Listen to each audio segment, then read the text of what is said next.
Hello everyone, and welcome back to my channel. Or if you're new here, welcome to my channel. And I would like to apologize in advance for the somewhat overcast lighting. Unfortunately, you can't always control the weather. And so anyway, as promised in my most recent community post, this is going to be a video. It's not about like books or writing at all, which is the usual focus of my channel, but this is a cause that's really, really very, very important to my heart as an animal lover, and in particular, rabbits are one of my absolute favorite animals. I look very much forward to getting some pet rabbits of my own someday, and this is called Pet Rabbits, Chickens, and Ducks Should Be for Keeps, not just Easter. And this is based off of a blog post which I originally had published on the 30th of March 2012, but that in turn is originally itself based off of something I wrote like much longer ago. I guess maybe between like 2005 and 2007ish, if I had to guess, from my old Angel Fire website. And so let's just get down with it. And obviously this is because, like, Easter is coming up. I personally am not Christian myself, but I always encourage my Christian friends and like people who follow me on various social media to like do the right thing and get their kids or like children in their life like a stuffed or a chocolate bunny, or like sometimes like a chick or a gosling or a duckling, because it's just like, oh well, obviously you'll like find out about this like in the course of this video. So anyway, this is one of the pieces I wrote for my old Angel Fire website, edited for language and off-topic tangents, about an issue I continue to feel very, very strongly about. Each year, in the weeks and months after Easter, animal shelters become flooded with house rabbits because the owner's kids got bored of them and no one was responsible enough to step up to provide care for them. You should never buy a pet just because it's cute in babyhood. And before acquiring any type of pet, especially a non-standard pet, you should always do all your homework and then some. Don't get it just because you think it's cute or cool or your kids won't stop whining for one. It's counting on you to take care of it, not dump it at the pond or a kill shelter after the kids are bored. At this time of year, many rabbits, ducks, and chickens, and sometimes also to a lesser extent goslings and cygnets, are bought for children as Easter presents and quickly abandoned to either shelters or the wild. It sends children a very dangerous message when these precious animals are abandoned once they outgrow their cute stage. You'd be charged with child abuse if you adopted a cute cuddly baby, but then stopped paying attention to it once it started getting bigger and you lost interest in it. A pet is a lifetime commitment, not just something you get for a few weeks till your kids lose interest in it. And if you're getting a pet they're likely to lose interest in before long, you have to be mature enough to step up and assume responsibility. Like, you're the adult here. Rabbits, ducks, and chickens aren't ideal pets for small children anyway, and it's a common phrase in the animal rights and the farm sanctuary, animal rescue, etc. community, like someone, not something. Like, animals are like living, breathing creatures. They're actual, like souls. They have, hearts and feelings and families, and they form like intricate social connections. They're not just like things. They're actually, someone. All animal lifespans vary, but on average, ducks live 10 to 15 years, sometimes longer. Chickens live 8 to 10 years, sometimes over 15 years, and rabbits live like roughly like 7 to 13 years. The longest recorded lifespan is 18 years, and it's not like too unheard of. Obviously, it's not like super duper common, but it's not like rare either for like rabbits who are very healthy and taken very good care of by their humans to live like somewhere into their teen years. Like, it obviously just depends, but like the better care you're taking of your animal and the healthier it's in, like, to begin with, like the longer a lifespan it's going to have. Like, beating the odds is like, something you should really, really shoot for, as long as the animal's not in pain or anything like that. So the rabbit lifespan is basically about as long as a large dog lives. And if your duck is one of the ones who makes it past 10 years, that's about as long as a small or medium dog lives. Not exactly fly-by-night pets. Additionally, these smaller pets require more care and upkeep than larger animals, such as dogs and cats. After all, while you still have to bathe your dog every week, hopefully, you don't have to change the bedding and litter in his or her cage or crate every single week, too. In many ways, having a small animal for a pet isn't as much of a hassle as caring for something like a dog, cat, or horse. But there are also many ways in which it's harder and more work and mess. I mean, in the ways it's like not as much of a hassle, because obviously it does require more specialized care, but it's also like sometimes they're more like, hands off. Like, for example, a hamster, obviously should interact with it, and as aforementioned, give it floor time, but you don't need to constantly be interacting with it all the time like a dog or cat. So like lizards and snakes and stuff, like they basically are like very, very hands-off pets, but obviously there's like, different trade-offs and such, which again, I'm sorry if that's a little bit getting off topic. You particularly shouldn't get a pet rabbit, duck, or chicken if you work long hours or travel a lot, or envision moving or going on a long trip in the near future. Ducks, for instance, get lonely and crave companionship, It's not like a dog whom you can leave at home for like 8 to 12 hours a day while you're off at work. They need daily care. If you work excessively long hours or are constantly on the road, who's going to provide the fresh, clean drinking and swimming water, fresh dry bedding, and food? They can get seriously sick or even die if just one of these things isn't attended to constantly. And that like brings up the topic I know realize on PetTube, all these people are like, oh, OMG, meet my 120 pets. Like, are you really able to provide like that much like, hands-on care and like proper animal husbandry for all of them? But I realize that's again getting off topic into the weeds, but that's again something I feel like very strongly about. You should not have more animals than you can like responsibly like seriously legitimately care for, not just, oh look, and I'm buying yet another lizard for clicks. But I'm sorry if I'm getting off topic. A pet should also be in your life even if you undergo a major change such as getting married, moving, or having a baby. They deserve love, care, and a lifetime commitment from you. If you don't have the time or interest to take care of an animal that lives like 7 to 15 years, occasionally even longer, get something short-term like a mouse, about like 2 to 3 years on average. A rat, maybe like the rats live maybe like 4 years, so like a year or so longer than a mouse. A gerbil, 2 to 4 years. Or a hamster, like 1.5 to 3.5 years, sometimes even up to 4, depending on breed. Although I realize that's also, again, a trade-off. You have to be very emotionally strong to deal with an animal that has such a short lifespan. You get so attached to it and start loving this animal so much, and then suddenly like he or she like dies like when you're not ready to say goodbye yet, versus like a dog or a cat or a horse who can live like 15, 20 years very frequently. Since rabbits are prey animals, they don't like being picked up and handled or even sitting in someone's lap. They feel more secure and in control of the situation if their human is sitting alongside them and petting them. Dogs and cats are predatory animals. They're not used to being threatened by other bigger animals, although obviously like it depends on the breed, because dogs come in all shapes and sizes. Like for example, like a little Chihuahua or Pomeranian or Pekingese, like they might feel like very threatened by a huge like Great Dane or Borzoi coming like charging at them with the teeth bared. Rabbits, however, are used to being threatened and therefore more shy and easily frightened. It's in their genes to run away if a human or other animal approaches, even if that person or animal doesn't mean any harm. Rabbits feel best when their paws are on the ground and they can control their movements, which they can't if they're sitting on a lap or being cuddled. A rabbit isn't the pet for you if you enjoy cuddling with your fur babies. Ducks and chickens also aren't the pet for you if you like to cuddle and play with your pets a lot, and they are also, farm animals. Like even if you're not like living on a farm, they're just like the so-called like backyard chickens, or you just have a really, really like large property where in like a little like pond and stuff where you like legitimately can realistically care for like waterfowl and stuff like that. But they're just not the same as dogs and cats, and like they're not like cuddly to begin with, because you just like need a different kind of pet if that's like the kind of thing. You just really have to be realistic about like what you're looking for in a pet and what you reasonably like can provide, your personality, your lifestyle, your budget and stuff. I'm apologizing again if that is getting too off topic, and you can tell I'm really, really passionate about like animal rights and animals, because I'm just like, getting so like off topic and just like rambling about things that are all connected to the main subject. Rabbits also feel more secure if they're in an enclosed space. Only when they're comfortable with their surroundings will they enjoy being out in the open and not in a hutch or cardboard playhouse. It's not in them to dominate their environment.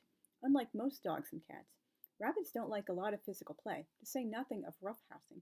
Small children are apt to be disappointed that they don't share too many characteristics in common with cats and dogs. So unfortunately, I have seen many videos, and many animal lovers have seen videos like these little kids treating a hamster like they're just like grabbing it and like throwing it in the cage and just like following it around and making it run through like tight tiny little tubes, like just treating it like a living stuffed animal. That is like totally irresponsible and not okay. Someone should definitely be stepping in to tell the child not to do that. And if a parent or guardian is letting a child like, oh, look at my cute little hamster, throw, grab, yank, lots of stress, putting the hamster under you, it's like you're teaching the child like so many horrible behaviors and like letting them get away with just like animal abuse and not teaching them how to be like gentle with like animals. Anyway, I'm sorry if that's off topic again. Small animals, not just ducklings, chicks, and bunnies, aren't ideal pets, starter or otherwise, for young children because of how fragile their bones are. A well-meaning kid can easily kill or maim a mouse, hamster, gerbil, rabbit, duckling, or gosling by just picking it up or trying to hug it. These are not traditional hands-on pets. Veterinary care for these smaller animals is often way more expensive than for dogs and cats. Just because they're small doesn't mean they don't need regular vet visits, and it can often be harder to find a vet who specializes in small mammals or so-called exotic pets. Then there's the separate issue of whether or not they'll get along with your other pets, or pets you might plan to get eventually.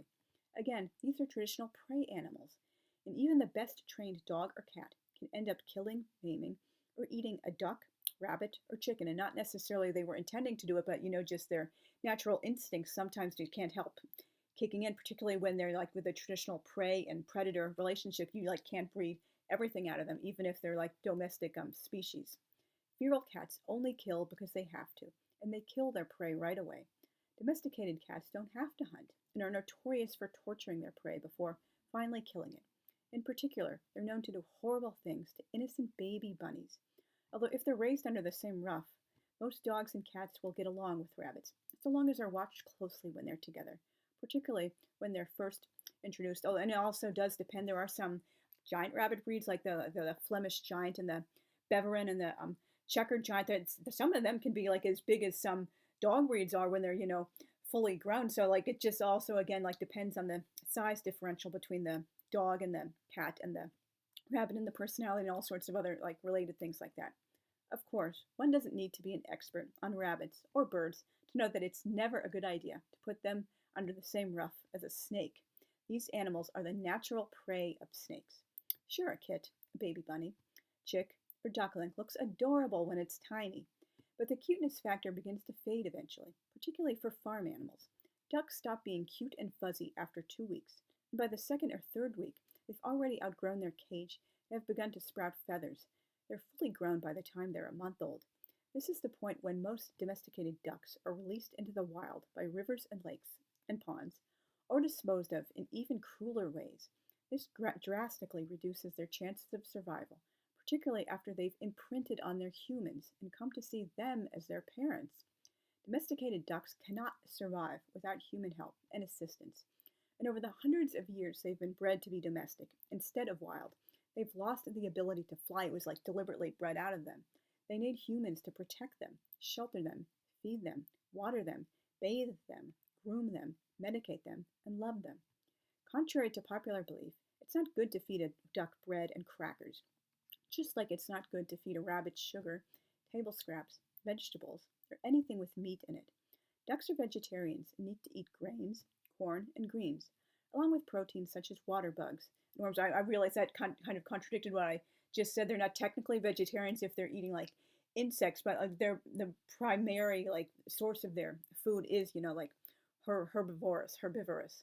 Don't contribute to the destructive cycle by taking popcorn, breadcrumbs, crackers, or cereal down to the local pond to feed the ducks. It will fill up their stomachs and provide zero nutritional value. Since they feel full, they'll eventually forget their natural food supplies and subsist only on the inappropriate handouts from the humans, thus causing them to first become beggars and then starve to death. You know those warnings park rangers give you about not interfering in the natural habitats of animals by not feeding them human food or trying to get friendly with them? It also applies to the wild duck community. And I lived near a pond for many, many years in Albany, New York, and for a couple of years when I lived in the apartment complex, it was like literally my backyard, and there were several, I believe, 2 signs like telling people not to feed the ducks and explaining why. And yet, when I went there, like, guess what?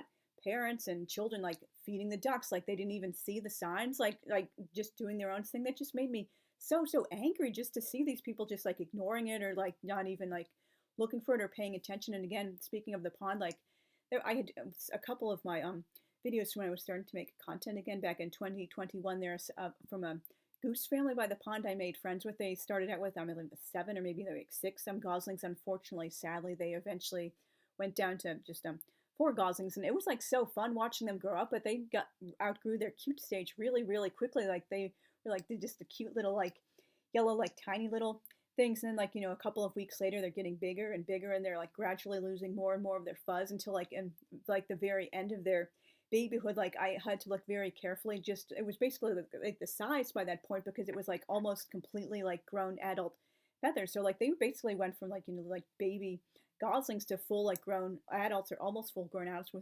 adults within like 2 or 3 months. So it really does go that fast for like the chickens and the ducks and the geese and the swans. It's absolutely barbaric and inhumane to inject colored dye into chicks and ducklings. Sounds so similar to some of the revolting experiments the Nazis carried out on their human guinea pigs.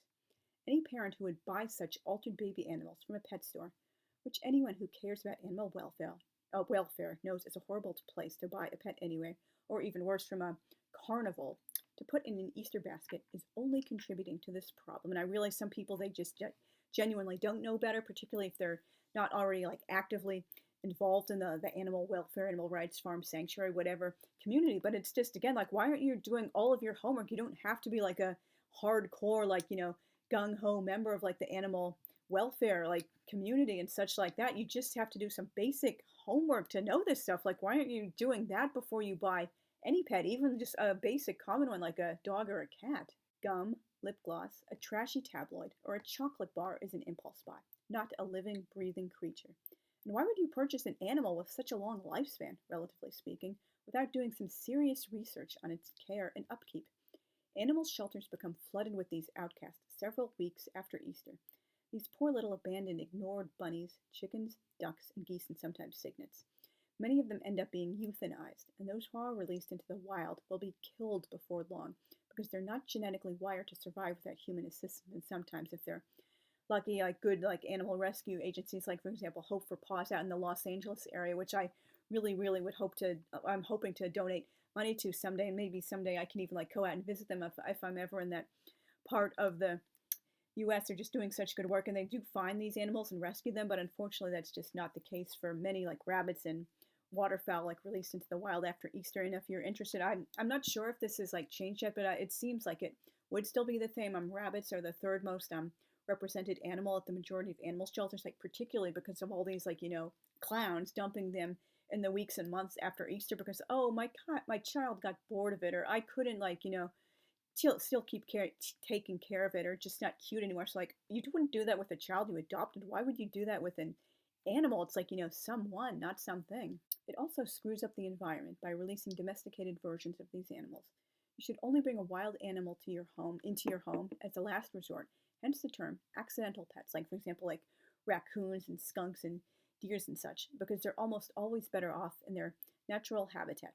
Generally, these accidental pets only work out if you've done a lot of reading on their proper care, and if they're very young, not fully grown. And also, ideally, you should eventually be releasing them into the wild once they're like old and strong enough and such to survive and fend for themselves. Although many of them are attached to their humans, so they will come back. Sometimes they'll come through the yard. Sometimes they'll even bring their babies back when they're old enough. Or the only way you shouldn't like release an accidental pet, like obviously that's the best possible future outcome, is if it's like so young, like for example miss the window of bonding to its mother and learning how to survive in the wild. So like sometimes like for example otters and seals, they legitimately cannot survive in the wild if they miss that really important thing in babyhood. But again, I'm sorry if I'm getting off topic again, but like again, like accidental pets like exist for a reason, and you shouldn't like bring a wild animal into your home or like dump like a domesticated animal into the wild. It just like really hurts the environment. For the exact same reason, it's not a wise idea to dump a domesticated animal into the wild. During the breeding process they underwent to become domestic, they lost a lot of the survival techniques their wild brothers and sisters come by naturally. Rabbits, chickens, and ducks have their lifespans significantly shortened if they're kept caged or crated. They're not like hamsters, gerbils, mice, rats, or parakeets. They need wide open spaces to thrive. Rabbits in particular have it in their genes to run, especially considering they're prey animals. Think of big dumb Lenny, constantly killing everything he squeezes too hard in of mice and men. He's well-meaning and didn't dream of hurting these animals, or, later on, the human, but since he wasn't aware of what his grip could do to these fragile things, the worst happens. That's exactly what happens many times when a well-meaning child tries to pick up or give a hug to these fragile little Easter animals. Get them a dog or cat if they want something they can roughhouse or cuddle with. Those pets will not only be much more likely to put up with rough, boisterous children and constant handling, they're also much more ideal for young children, apart from certain dog breeds generally only recommended for adults, such as the Chow Chow, most toy breeds, and the Borzoi. Very rare is a child with the patience and temperament to properly care for and appreciate a rabbit, duck, goose, or a chicken. Though one might not assume so, These amazing animals actually do feel emotions and have very distinct personalities. All animals do. They're also very beautiful as adults, even though many people can't see past the cute baby stage. And when they're shut up in a cage and ignored all day long, you won't get a chance to get to know them and discover their special, unique personalities. Parents who want to get their kids an Easter related animal would be much better off buying them a stuffed rabbit or getting them candy rabbits, chickens, and ducks. Those don't require constant care and attention, and a child can easily cuddle and carry around a stuffed animal to his or her heart's content. No worry about accidentally killing or maiming the animal. These pets may not be for everyone, but they're certainly not for small children or for anyone who would ignore it or dump it at the shelter or into the wild after a couple of weeks when the novelty and cuteness wears off. It's also much easier to eat chocolate than to take care of an animal, and a stuffed bunny is a one-time payment. You don't have to keep paying monthly, weekly, yearly fees to take care of it or do all sorts of specialized care. Constantly think, oh, am I doing this right? Do I have enough food? Do I have enough water? Can I afford for the upkeep? And again, getting back to the children thing, they should not be encouraged to treat and think of small mammals like rabbits, hamsters, gerbils, guinea pigs, mice, rats, or chinchillas as living toys who can be roughly grabbed, thrown around, and played with. Again, like they're someone, not something. And you should only adopt a pet, any kind of pet, even a dog or a cat, after you've done extensive research. No animal should be an impulse buy. Would you adopt a baby on impulse or then return him or her to the foster care or the orphanage just because, oh, it just wasn't working out? Well, that's too bad. You made a commitment to this living, breathing creature, suck it up. If you weren't prepared to commit to that or couldn't do all your homework, you shouldn't have adopted the child or the animal to begin with. Thank you very much for listening. I again apologize for the lighting quality that I really can't control when the sky is overcast, but I really do appreciate people who have listened to the end. And if you like my content, I primarily talk about books and writing, but sometimes I will talk about other subjects that are really, really important and special to me. For this public service announcement, please consider subscribing and liking. And I particularly love seeing comments from people because it helps me to have conversations with more of you guys and just making more friends across YouTube. And please also consider hitting the notification bell so you can be notified when I upload my next videos. And I'm looking forward to seeing you guys again very soon. Thank you again for watching. Bye.